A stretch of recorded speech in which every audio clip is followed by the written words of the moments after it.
Hello and welcome to another episode of The Beam, where curiosity meets conversations, taking us a step further into the future we desire. I'm Sunes Nathaniel, and today we're going to be diving into one of Nigeria's most pressing challenges, economic hardship it is, with fuel hikes, political unrest, and a growing cry for solutions. We're going to be asking, how do modular refineries bring this economic brief, to a relief? This is one of the things we're going to be talking about here on the program today. There's a desperate need for a reform. And our discussion today is going to be centered around this. But before we go on, we're going to bring you our quick tech update. And after that, we'll be back to go into this very important discussion. Stay with us. Don't go away. Hello and welcome. Here is a quick tech update for the week. The federal government says it has awarded 200 million naira in grants to 55 Nigerian researchers and innovators through the Nigeria Artificial Intelligence Research Scheme and Fourth Industrial Revolution Technology Application Forms. The Minister of Communications, Innovation and Digital Economy, Dr. Bosun Tijani, revealed that the grants aim to scale solutions in sectors like healthcare and education, driving productivity and fostering Nigeria's tech ecosystem.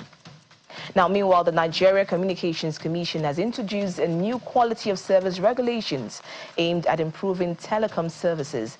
The updated rules, replacing 2013 standards, set stricter performance benchmarks for operators, including penalties for non-compliance. Now, fines of 5 million naira per violation and 500,000 naira daily for delays are imposed.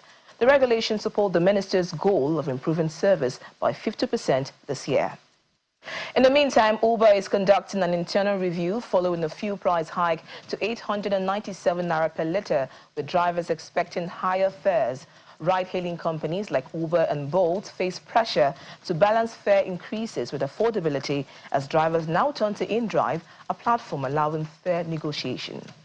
Now, Brazil's Supreme Court unanimously upheld a ban on Elon Musk's social media platform X after it failed to name a legal representative in the country. Now, the ban will remain until X complies with court orders and pays fines exceeding $3 million. Musk has criticized the decision as censorship. Now, staying in Brazil, President Luiz Inácio Lula da Silva has said that the world is not obligated to tolerate Elon Musk's far-right ideology just because of his wealth. His remarks followed the Supreme Court's suspension of Musk's social media platform X amidst the ongoing battle over misinformation and hate speech. Now, that's your quick tech update for this week. Stay tuned for more cutting-edge news from the ever-evolving world of technology. I'll see you next time. Welcome back. Nigeria is in the grips of a fuel crisis. Prices have soared and political tensions are high, with many Nigerians feeling the economic strain. The Ijaw Youth Council recently threatened to stage a protest in the streets against the hardship across the country. There's a growing pressure on the government to find solutions. Amid all this, we still have pockets of political upheavals in various states, especially in Rivers. Chief Edwin Clark recently called for the arrest of the FCT Minister, Nyesom Wike, and this has added to the political drama. It is in the context of all this that we will be asking, how do modular refineries, if given the licenses, can help to key and solve the problems of fuel crisis in Nigeria? To help us answer this question, we're being joined right now by the president of the Ijaw Youth Council Worldwide, none other than Dr. Alaye Theophilus. Dr. Alaye Theophilus is the president of a youth movement that boasts over 30 million individuals of Ijaw extraction. Dr. Alaye, you are welcome to the program today. Thank you very much for having me. All right, let's get straight into it. The Ijaw youths recently threatened, to go on a 14-day protest over the hardship in Nigeria. The question for me would become, we're coming from various protests that I've seen, chaos. You guys have said you want to first reach out to your elders. Where are you guys on that process of reaching out to people like Chief Edwin Clark and other stakeholders? Thank you very much. First of all, as people that find themselves as Ijaw people, we found ourselves in a very peculiar area, which is the coastal region of the Niger Delta. As people where majority of our population is residing in the coastal areas, we find it very difficult to have motor transportation. So majority of our people, their means of transportation is through the boat. Now, the immediate past hunger protests, you know, the people of the Niger Delta also registered their displeasure by saying that if the federal government and the IOCs and the oil and gas main players has been sincere to us, to Nigerians, that some of the challenges that we are facing today, we wouldn't have faced them. Why do we say so? In the past administration, the vice president came to the Niger Delta region, where after consulting and making good assessment of the environment, he found the reason why modular refineries should be established. After seeing that the people of the Niger Delta are really good in carrying out the artisanal refinery, we were believing that after the consultation, the past administration is going to swing into action by giving the modular refinery licenses to sons and daughters of the Niger Delta that understand the terrain and the challenges that are before us. We were also believing that the federal government, the way the licenses are given to those in Zamfara for gold mining, these our brothers that are into the artisanal refinery are going to be clustered in order for them to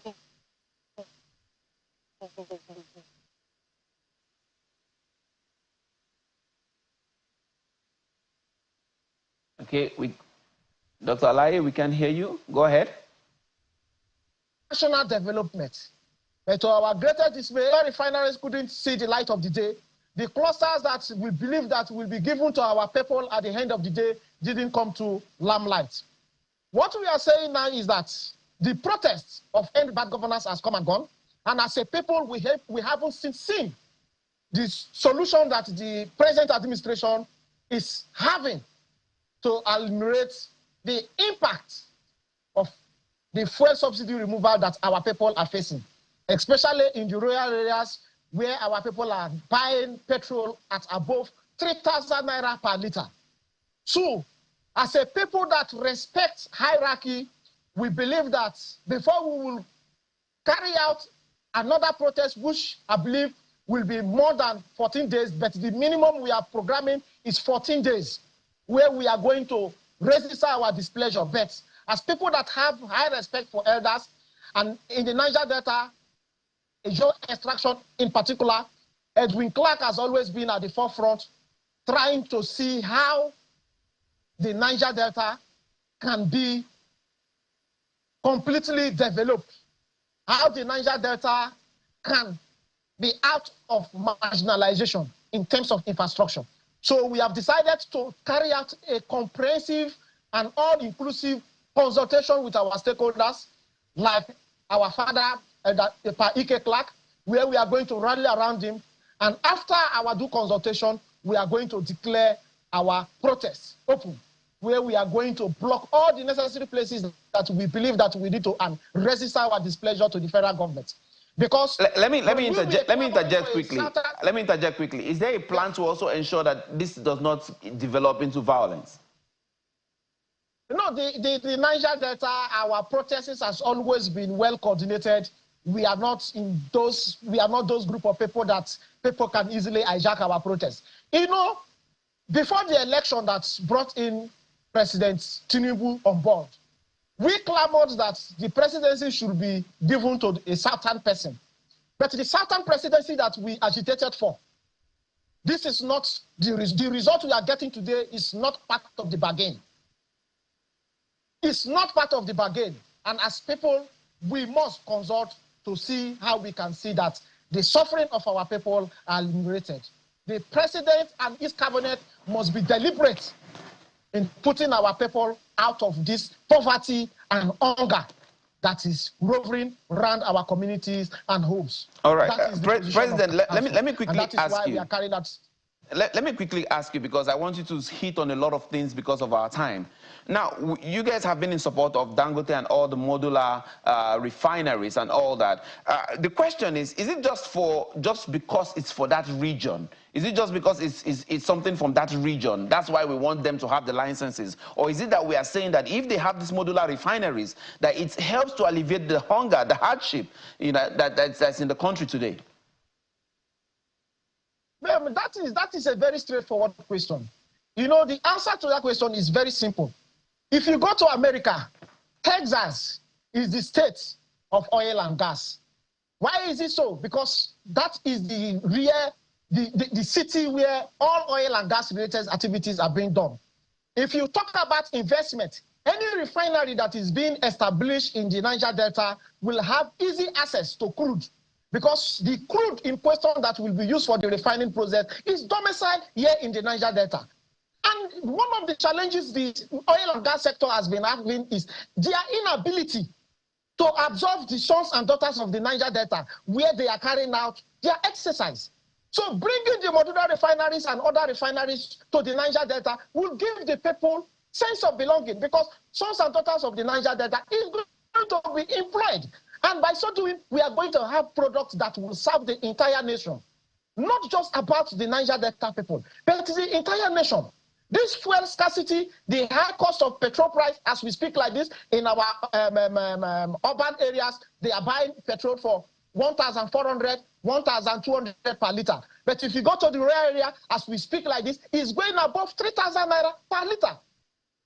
So we are saying that if the modular refineries, and if at all the need be, the federal government is sincere and genuine, and if we cluster this artisanal refinery operators into clusters and giving them the license to operate, we will have surplus petrol products to supply Nigeria. That is the position of council. We want to see that. Following this position, President, one of those calls you guys have made is the resignation of the CEO of NNPC, the group CEO of NNPC, that's Mila Kyari, and Henneken Lokobiri, who is the Minister for State for Petroleum Resources. What is crazy about this idea of this resignation, though, for me, is that Henneken he's an Ijaw man. So why are you guys not, why are you guys pushing that he too should resign?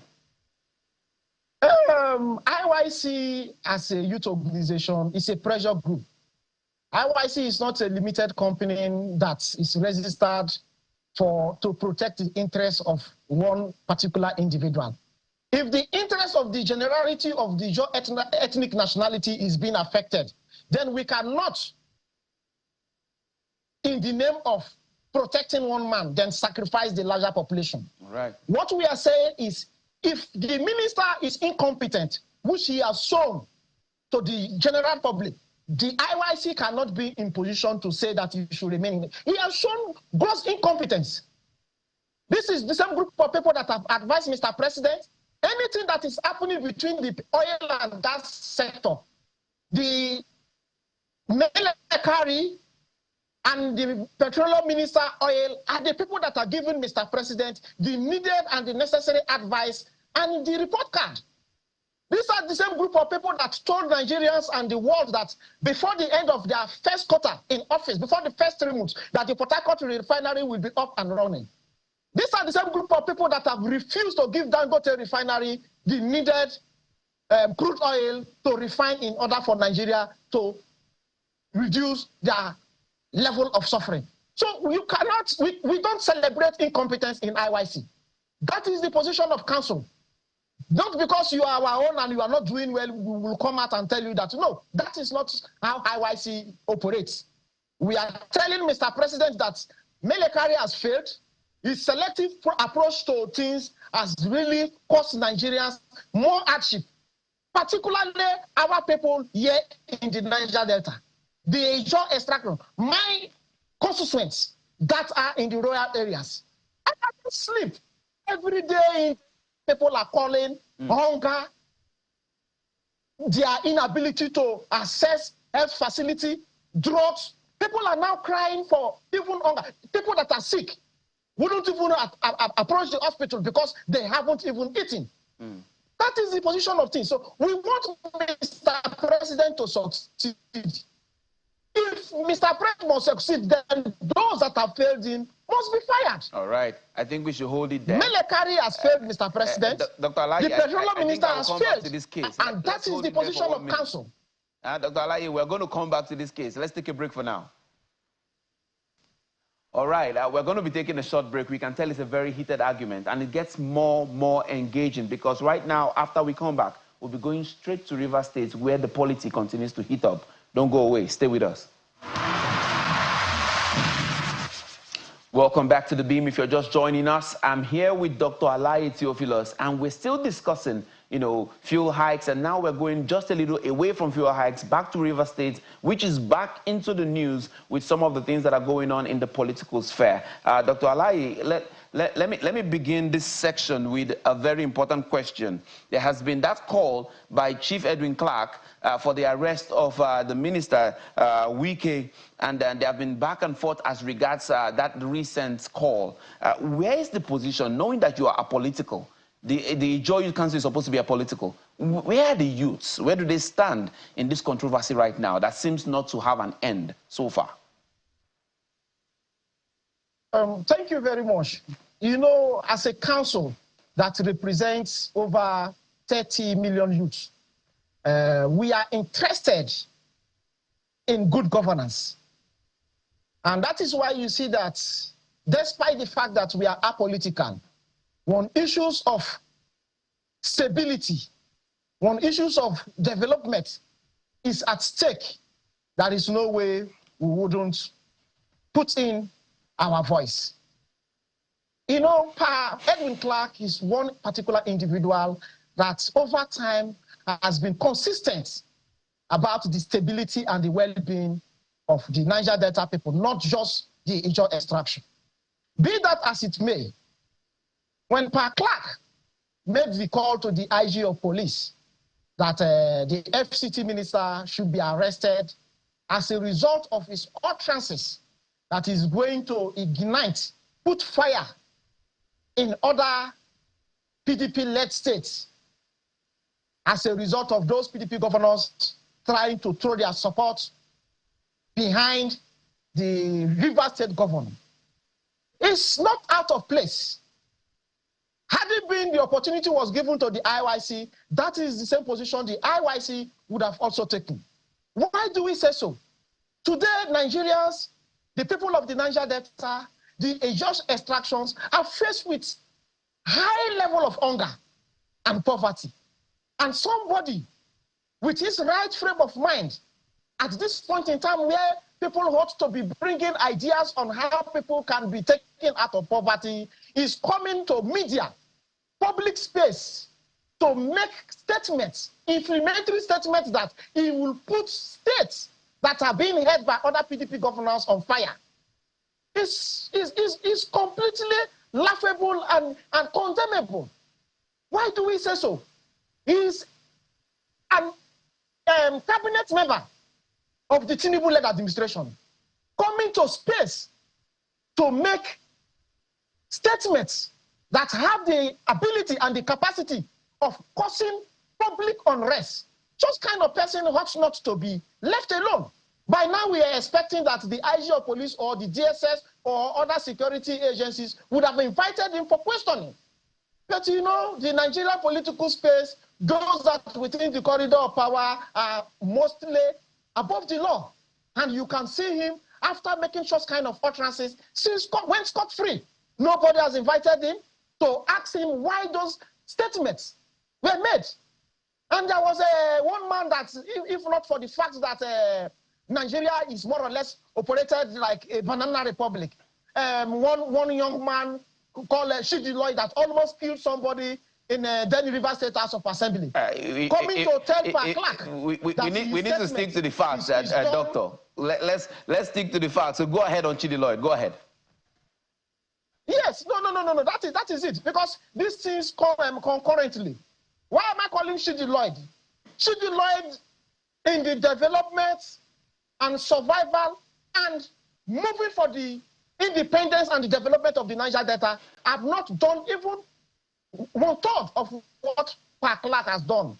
The only time Shidi Lloyd was given the opportunity to be among committee of friends, which was the River State House of Assembly, was the only opportunity he got. And the only opportunity he got was almost to the point of killing somebody in the River State House of Assembly. And that kind of person still have the moral rights or the guts to come and talk to someone like Pa Ike Clark. Let me use this medium to send a strong warning to Chidi Lloyd that Pa Ike Clark is not in his class, and you should, from today's henceforth, know the words that he will use when he's addressing the likes of Pa Ike Clark. Because the IYC as a council, a Ijaw youth will not take it lightly with him. If that is how they behave, they don't have respect for elders in a Kwere land, you should not do that. Try that to the Ijaw ethnic nationality, because we will take it very personal with him. The person that he almost killed in River State House of Assembly and went scot-free. If he okay, so Doctor, the killings, we don't want to go into a tribal war. We don't want to go into a great fight. No, now, I want to ask you, because you see, let me quickly ask you. Hold on, Doctor. I want you to land on that point. You will land on that point with this question. I want you to land on that point with this question. No, what I'm trying. Okay, good. Now, see, the FCT minister is one of the most, performing ministers of this administration. Are we saying there is no peaceful route to settling this quagmire that is in River State so far? Are we saying there's not a peaceful route? Because don't forget, you have just said that the IYC is not a political. You see, every means to resolve this matter amicably has been approached to the FCT minister. But he believes that he owns River State, that the entire River State and the resources in River State belongs to him. This is one man that the Ijaw ethnic nationality gave him 101 support and solidarity. Today, you happen to be the mediator that oversees the success or the emergence of an Ijaw son becoming governor of River State. Does not mean that the Ijaw ethnic nationality in River State is an inferior or a lesser ethnic group. In as much as River State is concerned, Ijaw is a major ethnic group that has a major stake. We have approached the FCT minister with all sense of sincerity. Why you should give the governor the opportunity to manage the affairs of his party and the state, so that the people of River State can have the dividends of democracy. But he believes that Mr. President and all the security agencies and all security parastatals are behind him. All right. So he's above the law. He can direct them and cause mayhem in River State. So what's your final word? What's your final word, Dr. Alaye? He has deliberately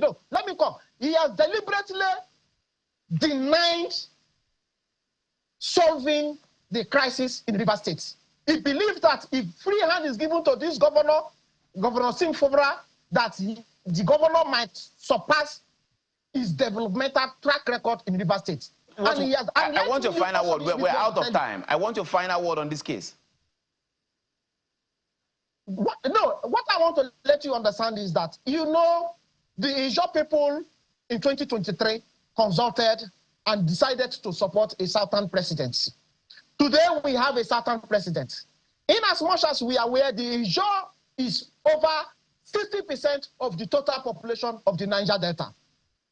If that is the case, and somebody in the name of a state is trying to use the office of the president or the power of incumbency in the presidency to undo an Ijaw son, then the next coming 2027 election, a Ijaw nation that is going to sit down to see if the president allowed his FCT minister to undermine and undo our son, which is the governor of River State. All right, that's a good place to land. Thank you very much, Dr. Alaye. We're out of time. Thank you very much. That is a good place to land. That's a very good place to land. Thank you very much. Thank you. It's a good place to land. Oh, yeah, you are welcome. Thank you. All right. Friends, we're going to be closing now with our quick top 5 for the week. So please sit back and do not forget, continue to be engaged, continue to be curious, and let's chase peace at all costs, because only peace can make us progress. God bless Nigeria.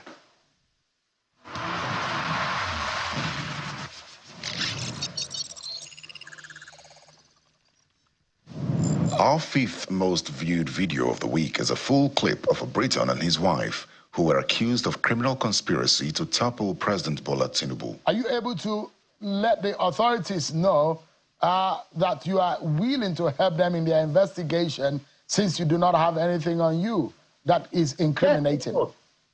Yes, of course. And not only am I willing to do that, I have already done that.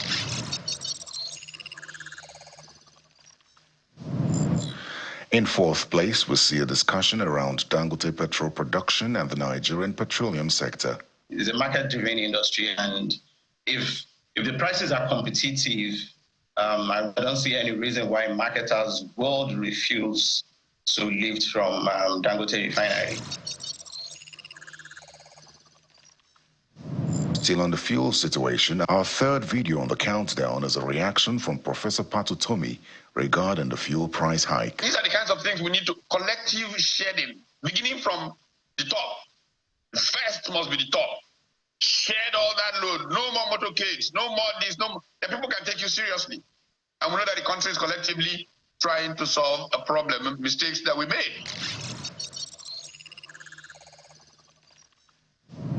In second place, we hear senior advocate of Nigeria, Femi Falana, asserts that the petrol importation scam must be investigated.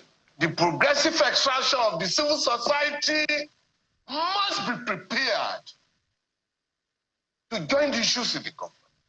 Because this fraud has gone on for too long. And our most viewed video of the week is a clip in which businessman and industrialist Aliko Dangote speaks on petrol production from his refinery and the price of fuel. Gasoline can be, that is PMS, can be in filling stations in the next 48 hours, depending on NNPC. That's it on our countdown today. Join us next week for more.